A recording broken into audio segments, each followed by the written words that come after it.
You may have heard a lot about Bitcoin in the news lately, but what exactly is Bitcoin? Why does it matter? And why should you care? Well, it may be the best form of money the world has ever seen. It's digital money for a digital age, and it's the scarcest, most divisible, most transportable, most verifiable, and most recognizable form of money in history. How do we know this? Let's take a look at the evolution of money to find out. One day, around 25,000 years ago, a hunter killed a mammoth, and everyone in his village wanted some of the meat. As he began to give the meat to the villagers, he had to keep track of who he gave it to and how much he gave. For thousands of years, this was how people conducted trade.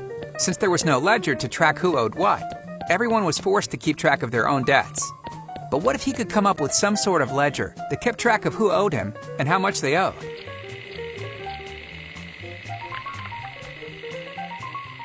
From now on, if you want meat, you have to give me stones as a way to keep track of your debt. This was the birth of currency, and it arose not from barter, but as a way to keep track of debt. This new technology was so successful that before long, everybody began using the ledger system because it greatly improved upon keeping track of debts. But eventually, different villages that used different ledgers wanted to engage in trade. Unfortunately, there was one problem preventing this.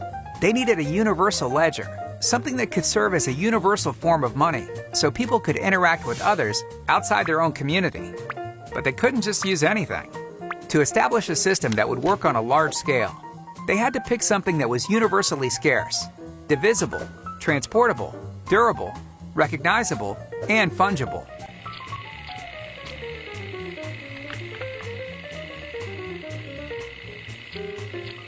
What about gold? Gold was almost perfect as a form of money. About 5,000 years ago, people began to develop an attitude about gold that has been passed down from generation to generation. This attitude was based on the fact that currency had some sort of intrinsic value. But the truth is, aside from gold serving as a universal ledger, it doesn't have any intrinsic value. This attitude continues today, and it's because of this attitude that people hoard gold, speculate in it, and wear it around their necks.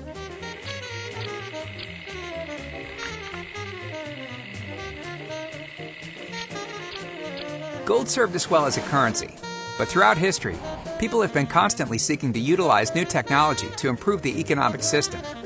Before long, people sought to improve upon gold, and shortly thereafter, banks emerged. For a tidy fee, banks safely stored gold in vaults and circulated paper bills in exchange.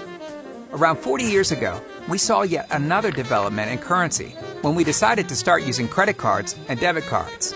Just like previous advances in currency, these advances came about as a way to use new technology to improve our financial system. But in the last 40 years, a lot has happened. Even though we've seen the rise of the internet and an information revolution, our system of money has not reflected these changes and is still rooted in the past.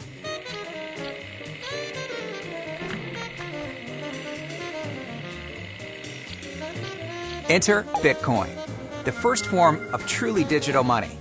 Bitcoin was designed for the era of information and solves many of the disadvantages of physical and electronic money.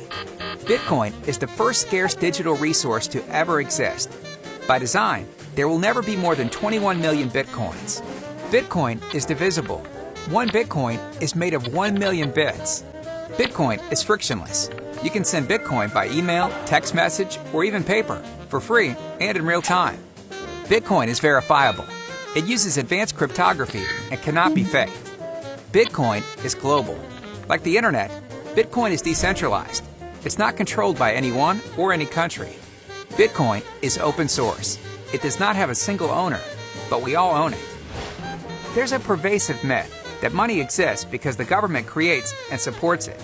But as we've seen over the course of history, money exists because it serves a basic social need.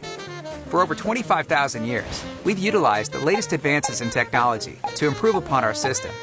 And even though Bitcoin, credit cards, and paper bills are very different from the stones used as currency 25,000 years ago, today's money serves the same purpose as it has for thousands of years.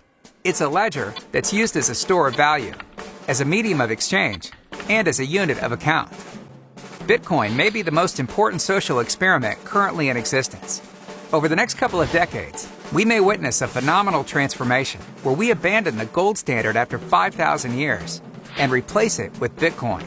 If this occurs, it could be the biggest transfer of wealth in the history of civilization and the biggest advancement in the democratization and access of money.